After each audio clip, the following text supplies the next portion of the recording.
odamlarni rozi qilish yetib bo'lmaydigan orzu. G'arb adiblaridan biri aytadi, sen to'g'ri ishni bajarganda keyin har qanaqa pastkash, noo'rin tanqiddan yuz o'gir. Seni ranjitadigan so'zga javob berma. Maqola va she'rga javob berma. Chunki odamlarning yarmi sen haqingdagi tanqidni o'qishgan bo'lsa, unutib bo'lishdi. Endi qolgan yarmi bo'lsa, u tanqidni eshitmagan ham, o'qimagan ham. Kuyinma.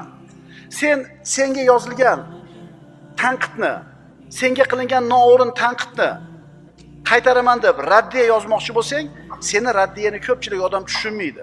Chunki nimaga raddiya berayotganligini bilmaydi-da. Shuning uchun bunaqa tanqidlarga raddiya berib, mavzuni chigallashtirma. Tek qo'y. O'zi o'chadi, qoladi.